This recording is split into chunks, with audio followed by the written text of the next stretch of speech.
विष्णु जी के अवतार राम, श्री कृष्णा, इन दोनों के बारे में तो आप सभी जानते ही हैं। और भी विष्णु जी के बहुत सारे अवतार हैं, 10 अवतार, लेकिन उनमें से सबसे आखिरी अवतार है कल्कि।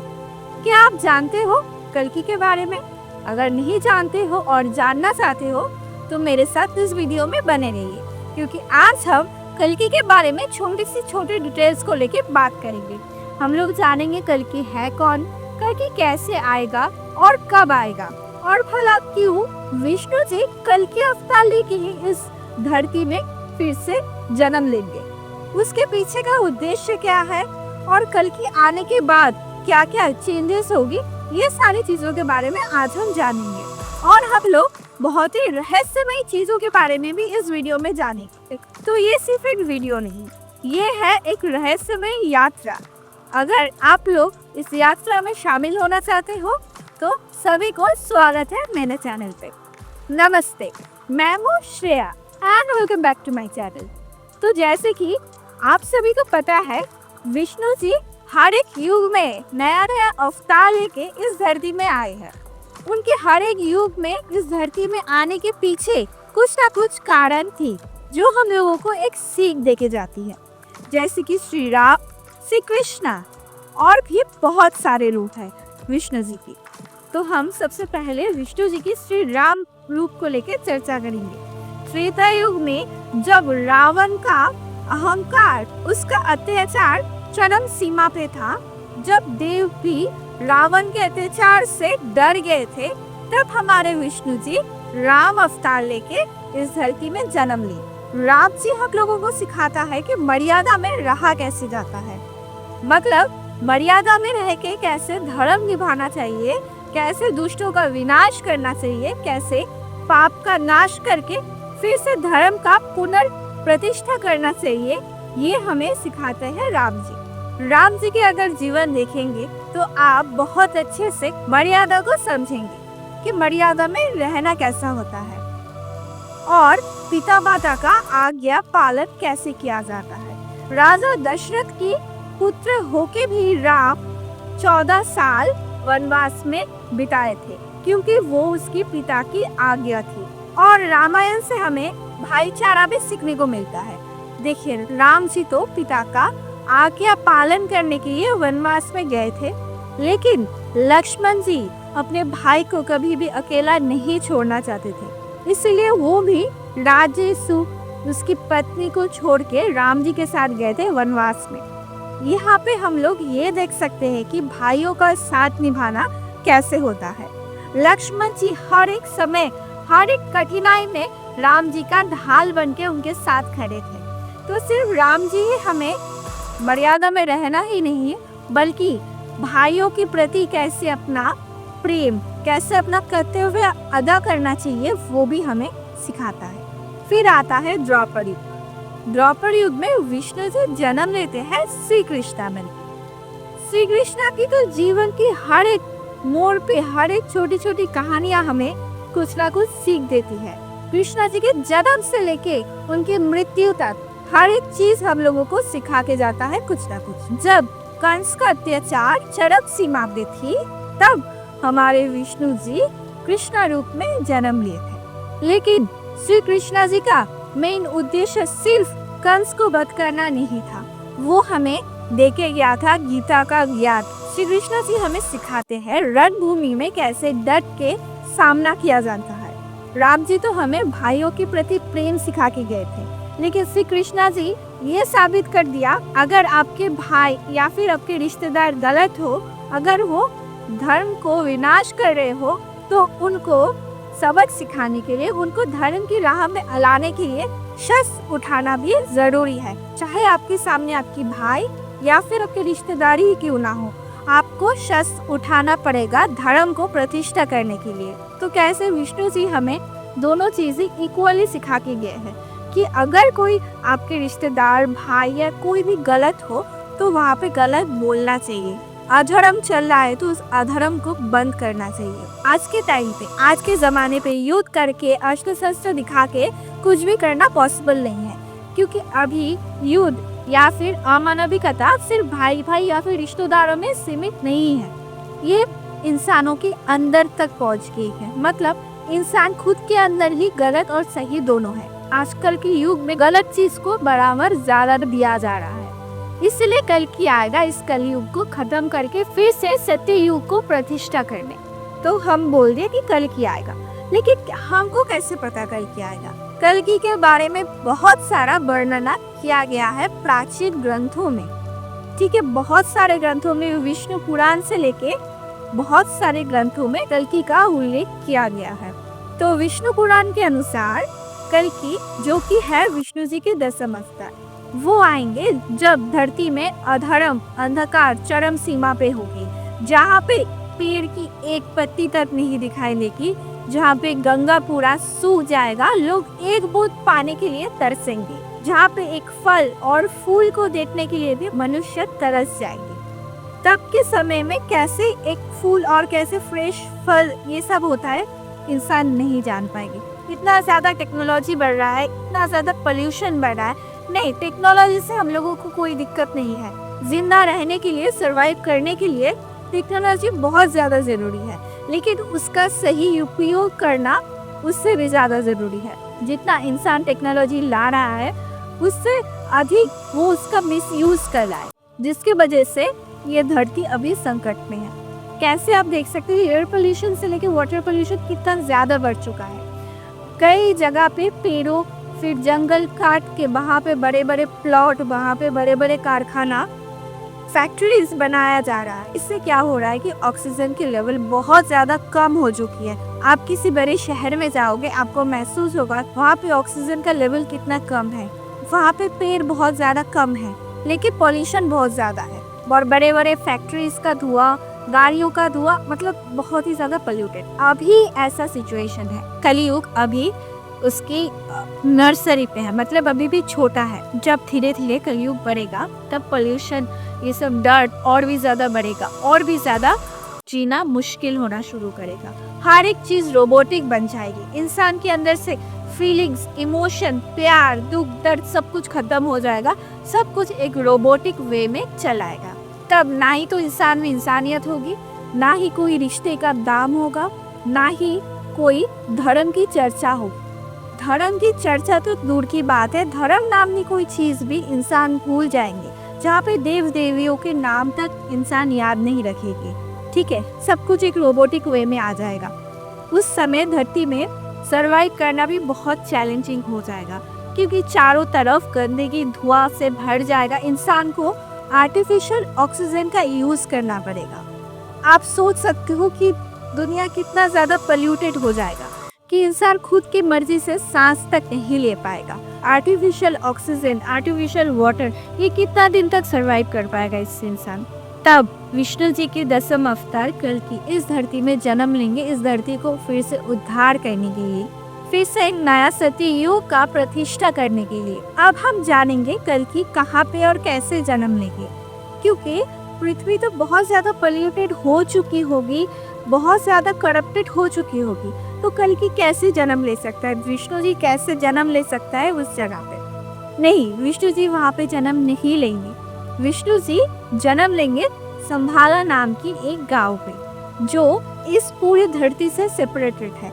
वो कहाँ पे है किसी को नहीं पता। कोई कोई बोलता है कि वो हिमालय के पहाड़ों के अंदर अवस्थित है, लेकिन किसी को नहीं पता। आज तक कोई उस संभाला गांव का कोई पता नहीं ढूंढ पाया। हाँ, लेकिन कभी कभी कुछ अजीब इंसान देखा जाता है जो इस दुनिया से थोड़ा सा अलग है। मतलब दिखता तो हम इंसानों जैसा ही है, लेकिन उन लोगों का भाषा, उन लोगों की रहन सहन, उन लोगों की चलना फिरना थोड़ा सा अलग है, और वो लोग कुछ दिनों बाद फिर से गायब हो जाते हैं। माना जाता है वो लोग संभाला से निकल के आसपास की अवस्था को देखने आते हैं। और संभाला एक ऐसा गांव है जो कल्कि का वेट कर रहा है। वो लोग वेट कर रहा है कि कल्कि कब जन्म लेंगे। कल्कि संभाला गांव की एक ब्राह्मण परिवार में जन्म लेगी। कल्कि विष्णुवसा और सुबेती के घर में जन्म लेगी। जन्म के बाद से वो एक साधारण बालक की तरह ही बड़े होंगे, और सही समय आने पर कल्कि को प्रशिक्षित करने आएंगे परशुराम, जो कि है एक महावीर, जिसको अस्त्र से लेके, शास्त्र से लेके, युद्ध विद्या का हर एक ज्ञान कूट कूट के भरा है। जिसको माना जाता है अस्त्र शास्त्र का परम गुरु। तो परशुराम खुद आएंगे कल्कि को प्रशिक्षित करने, ताकि वो इस भयंकर कली राक्षस, इस कली युग से लड़ पाए। परशुराम आज भी इस धरती पे है। वो कहीं ना कहीं वेट कर रहा है कि कल्कि कब आएंगे और वो उनको प्रशिक्षित करेंगे। परशुराम चिरंजीवियों में से एक है।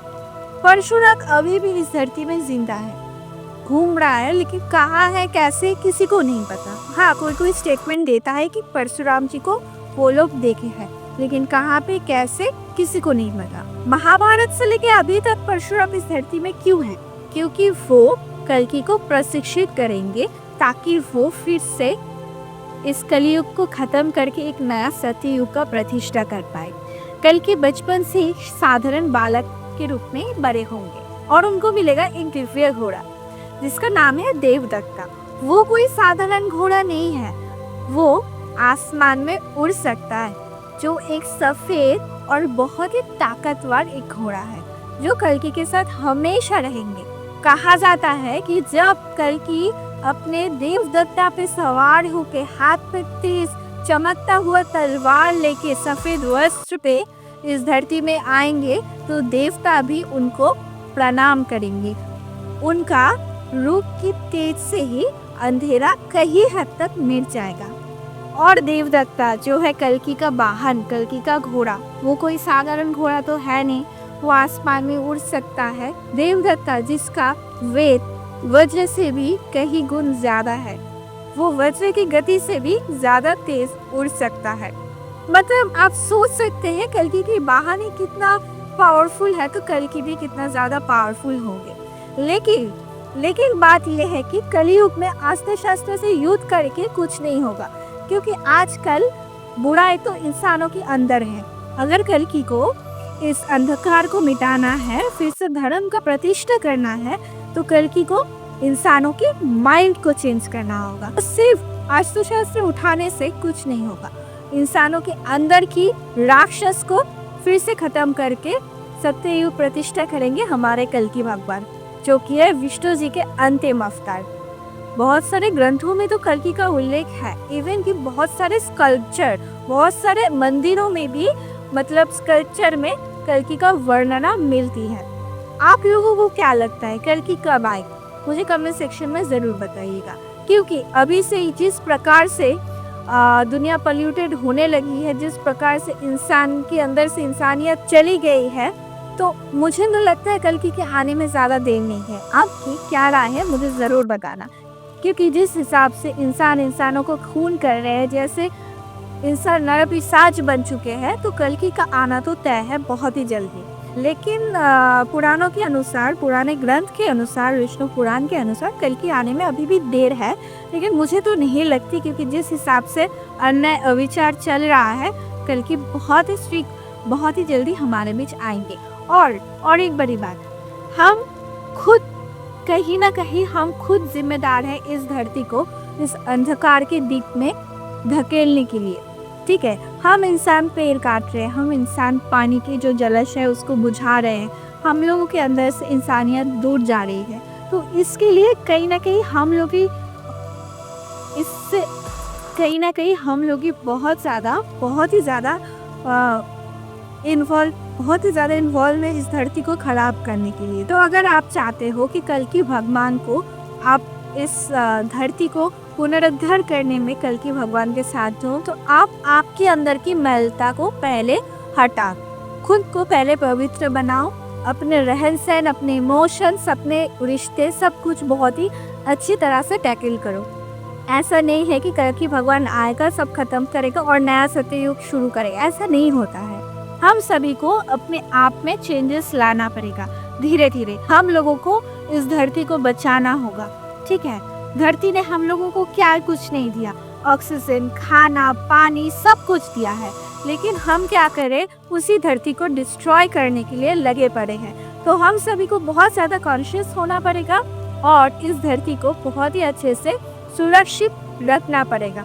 अभी के दिन में इस धरती में कोई भी प्राणी हो सुरक्षित नहीं है, इसके पीछे जिम्मेदार हम खुद हैं, हम इंसान हैं। ठीक है, बहुत सारे छोटे छोटे जीव तो विलुप्त भी हो चुके हैं इस धरती से, उसके पीछे भी हम लोग ही जिम्मेदार है, क्योंकि इतना ज़्यादा पोल्यूशन हो चुका है, इतना ज़्यादा इलेक्ट्रिकल चीज़ बढ़ गई है ना, बहुत सारे जीव सरवाइव नहीं कर पा रहे हैं। तो ये उचित नहीं है। ये धरती सबके लिए समान है, तो हम सभी को उस संतुलन को बनाए रखना चाहिए, इस धरती को सेफ रखना चाहिए। और कल की भगवान बहुत ही जल्दी आने वाले हैं। आपका क्या राय है मुझे कमेंट सेक्शन में ज़रूर बताइएगा। कल की अवतार सिर्फ एक कोई कहानी नहीं है, ये एक चेतावनी है। हमें समझना होगा धर्म सिर्फ मंदिर तक और किताबों तक सीमित नहीं है। धर्म का मतलब है सत्य, ज्ञान, करुणा, दया और समर्पण। हम जितना अपने अंदर के धर्म को जगाएंगे, हम उतना ही इस धरती को पवित्र बना पाएंगे। तो अगर आपको ये वीडियो अच्छा लगा तो मुझे कमेंट सेक्शन में ज़रूर बताइएगा और इस वीडियो को लाइक ज़रूर कीजिएगा और मेरे चैनल को सब्सक्राइब करना ना भूलें, ताकि ऐसे एडवेंचरस वीडियो में आप शामिल हो पाओ।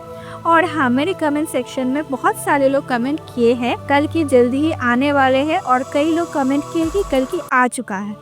तो मुझे पता नहीं कि कल की कब आएगा और आ चुका है या नहीं, लेकिन मैं चाहती हूँ कि हम सभी अपने अंदर के मैल को दूर हटाएं, धर्म को धर्म की तरह ही निभाने की कोशिश करें। तो हम लोग मिलते हैं अगली वीडियो में। अगर आपको ऐसी पुरानी कहानी या फिर दूसरी कोई पुरानी कथा जाननी हो या सुननी हो, मुझे कमेंट सेक्शन में ज़रूर बताइएगा, तो मैं उसको लेके भी एक सेपरेट वीडियो बनाऊँ।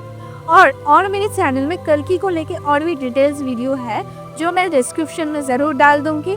आप चाहो तो उसको भी जाके चेकआउट कर सकते हो। वहाँ पे भी मैंने कल की को लेके बहुत सारा एक्सप्लेनेशन दिया है। बहुत सारे धर्म ग्रंथों में, बहुत सारे विष्णु पुराण, शिव पुराण में भी कल की को लेके जो वर्णना है उसको लेके चर्चा किए हैं। अगर आप इंटरेस्टेड हो, आप जाके वो चेकआउट कर लीजिए, मैं लिंक डिस्क्रिप्शन में दे रही हूँ। तो हम लोग मिलते हैं अगले वीडियो में, तब तक के लिए जय श्री कृष्ण।